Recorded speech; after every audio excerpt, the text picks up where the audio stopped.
नमस्कार, good morning. कैसे हो आप सब? उम्मीद है आप सब बहुत अच्छे होंगे, स्वस्थ होंगे, मस्त होंगे। और मैं भी अच्छी हूँ, स्वस्थ हूँ, मस्त हूँ। सर्दी का मौसम चल रहा है और आज थोड़ी धूप निकली है। 2-3 दिन से वीडियो अपलोड नहीं कर पा रही थी,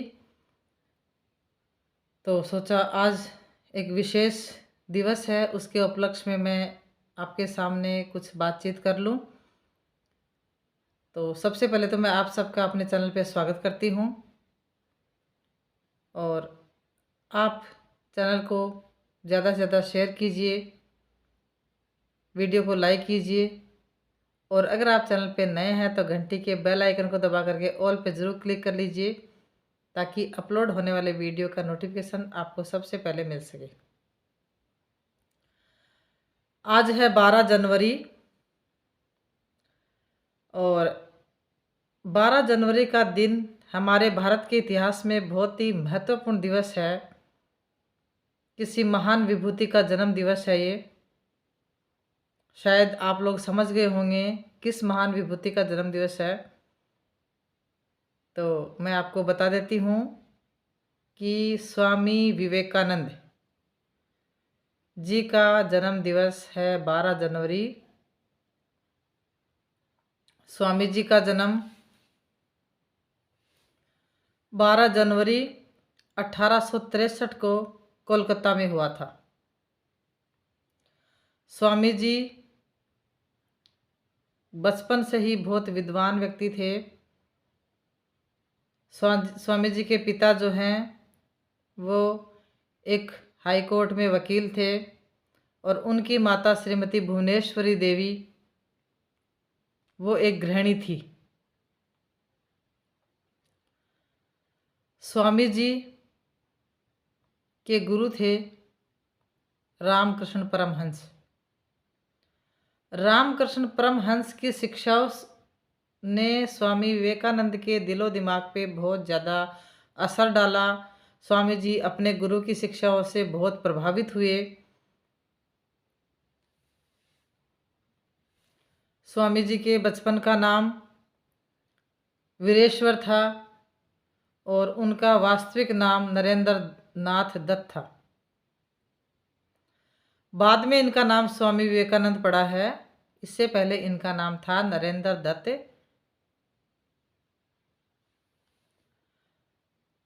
स्वामी जी ने 1893 में अमेरिका में एक विश्व धर्म महासभा का सम्मेलन हुआ था और अमेरिका के शिकागो शहर में स्वामी जी ने भारत की ओर से उस विश्व धर्म सम्मेलन में प्रतिनिधित्व किया और वहाँ पर जाकर स्वामी जी ने अपना जो भाषण दिया, हालांकि स्वामी जी को वहाँ बोलने के लिए मात्र 2 मिनट दिए गए थे, तो स्वामी जी ने अपने भाषण की शुरुआत करी, मेरे अमेरिकन बहनों और भाइयों।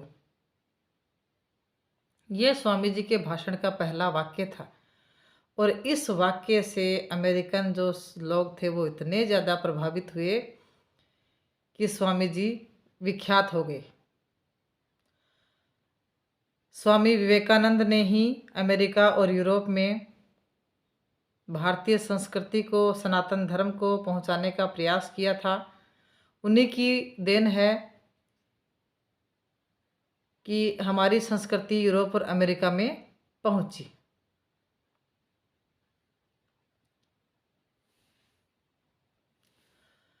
और इनके बचपन की बात करें तो स्वामी जी के पिता थे विश्वनाथ दत्त। ये पाश्चात्य सभ्यता में विश्वास रखते थे, तो उन्होंने अपने पुत्र को यानी नरेंद्र को अंग्रेजी पढ़ाकर पाश्चात्य सभ्यता के ढंग से ही वो चलाना चाहते थे। और नरेंद्र की बुद्धि बचपन से तीव्र थी, कुशाग्र थी और परमात्मा को पाने की उनमें लालसा भी थी। इस हेतु वे पहले ब्रह्म समाज में गए, किंतु वहाँ पे उनके चित्त को संतोष नहीं मिला और 1884 में विवेकानंद जी के पिता विश्वनाथ दत्त की मृत्यु हो गई और घर का पूरा जो भार है वो नरेंद्र दत्त पर पड़ गया। घर की दशा बहुत खराब थी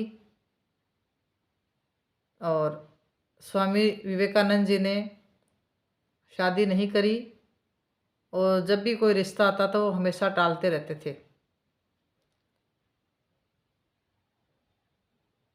स्वामी विवेकानंद अतिथि का बहुत सम्मान करते थे और घर पे अगर कोई अतिथि कोई मेहमान आ जाता है, क्योंकि हालत ख़राब थी घर की, तो खुद भूखे रहकर भी उस मेहमान को भोजन करवाते, खुद रात भर बरसात में सर्दी में ठिठुरते रहते, लेकिन अतिथि को अपने बिस्तर पे सुला देते। रामकृष्ण परमहंस की प्रशंसा सुनकर स्वामी जी उनके पास पहले तो तर्क करने के विचार से ही गए थे, अपने गुरु के पास तर्क वितर्क करने के विचार से गए थे, किंतु परमहंस जी ने देखते ही उनको पहचान लिया कि ये तो वही शिष्य है जिनका उनको कई दिनों से इंतज़ार था। यानी उनको ऐसे ही शिष्य का इंतज़ार था। परमहंस जी की कृपा से उनको आत्म साक्षात्कार हुआ और नरेंद्र यानी यूँ कहें स्वामी विवेकानंद जी रामकृष्ण परमहंस के शिष्यों में प्रमुख हो गए और बाद में जब उन्होंने संन्यास ले लिया तब इनका नाम जो है वो स्वामी विवेकानंद पड़ा। स्वामी विवेकानंद अपना पूरा जीवन अपने गुरु को समर्पित कर चुके थे। जब उनके गुरुजी ने शरीर का त्याग कर दिया तो उन्होंने अपने घर की हालत की परवाह किए बिना, खुद के भोजन की परवाह किए बिना वो गुरु की सेवा में हमेशा हाजिर रहते थे। गुरुजी का शरीर अत्यंत रुग्ण हो गया था। कैंसर के कारण उनके गले से थूक, रक्त, कफ निकलता था। स्वामी जी अपने गुरु की सफाई खूब ध्यान से करते थे।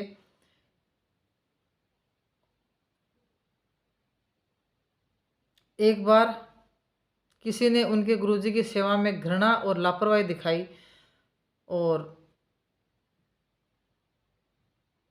घृणा से नाक सिकोड़ी, तो स्वामी जी को ये देखकर बहुत गुस्सा आ गया। उस गुरु भाई को पाठ पढ़ाते हुए और गुरुदेव के प्रति प्रत्येक वस्तु को के प्रति प्रेम व्यक्त करते हुए स्वामी जी उनके बिस्तर के पास रक्त, कफ और आदि से भरी हुई थूकदानी उठाकर पूरी पी गए। मतलब इतना अपने गुरु के प्रति उनका सम्मान और ये था। ऐसा हम किताबों में पढ़ते हैं।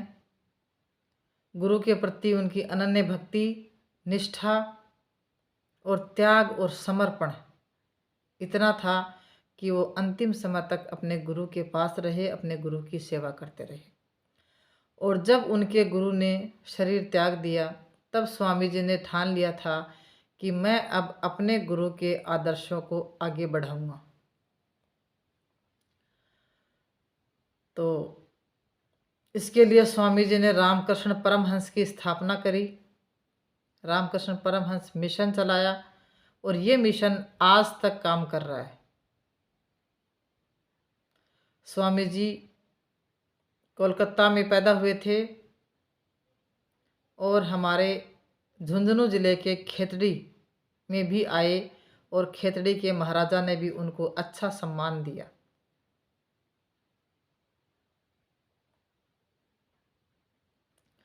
और विश्व स्तर पे पहुँचे, ये मैं बता ही चुकी हूँ आपको कि अमेरिका में विश्व धर्म सम्मेलन को उन्होंने संबोधित किया था, वहाँ से उनको ख्याति प्राप्त हुई। और ऐसे महान विद्वान स्वामी जी जिनका कथन था, उठो जागो और तब तक मत रुको जब तक तुम्हें लक्ष्य की प्राप्ति नहीं हो जाए। और स्वामी जी कहते थे कि अपने आप को कमज़ोर समझना सबसे बड़ा पाप है। स्वामी जी के कुछ अनमोल वचन हैं। स्वामी जी कहते थे कि सत्य को 1000 तरीकों से बताया जा सकता है, फिर भी हर एक सत्य ही होगा। और स्वामी जी कहते थे कि अनुशासन के बिना शिक्षा अधूरी है। यानी विद्यार्थी अगर अनुशासन में रहेगा तभी वो शिक्षित हो सकता है, ऐसा स्वामी जी कहते थे। एक कथन स्वामी जी का था कि अपने आप को निर्बल मत समझो। अगर तुम अपने आप को निर्बल समझोगे तो तुम निर्बल बनोगे, अपने आप को सबल समझोगे तो तुम सबल बनोगे। यानी जैसा तुम सोचोगे वैसी ही तुम्हारी सोच बन जाएगी। तो स्वामी जी कहते थे कि ऐसा अपने आप को कमज़ोर मत समझो। किसी की निंदा मत करो। मदद के लिए आप हाथ बढ़ा सकते हो तो ज़रूर बढ़ाइए। अगर नहीं बढ़ा सकते हैं तो अपने हाथ जोड़ दीजिए और आशीर्वाद दीजिए। स्वामी जी कहते थे कि कुछ भी असंभव नहीं है। ऐसा सोचना विधर्म है, पाप है कि हम ये काम नहीं कर सकते।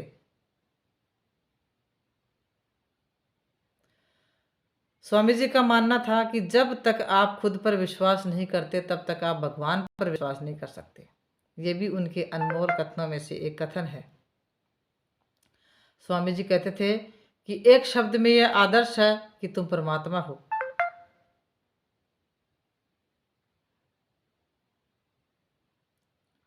स्वामी जी का मानना था कि हम जितना बाहर जाएं और दूसरों का भला करेंगे उतना ही हमारा हृदय शुद्ध होगा और हम और परमात्मा हमारे अंदर बसेंगे। तो इस तरीके से बहुत सारे स्वामी जी के कथन हैं। सारे कथन बताऊंगी तो वीडियो लंबा हो जाएगा। तो बहुत सी स्वामी जी के जीवन से हमें शिक्षा मिलती है जो हमारे लिए जीवन में अप्लाई करने लायक है। स्वामी जी के जन्म दिवस को यानी 12 जनवरी को हम करियर डे के रूप में मनाते हैं, क्योंकि स्वामी जी युवा थे और इसको युवा दिवस के रूप में भी मनाया जाता है।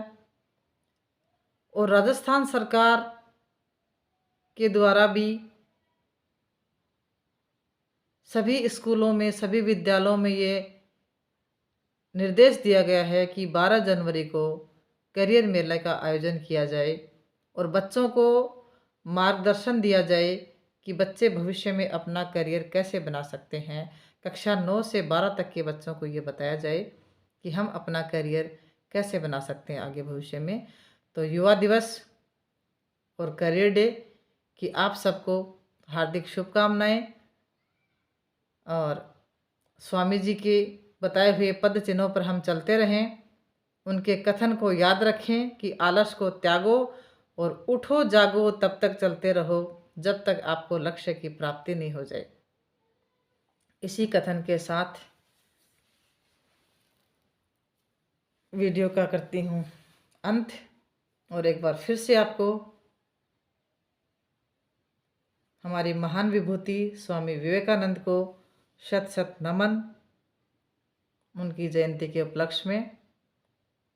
तो आपको आज का वीडियो कैसा लगा कमेंट बॉक्स में कमेंट करके ज़रूर बताना। Thank you for watching.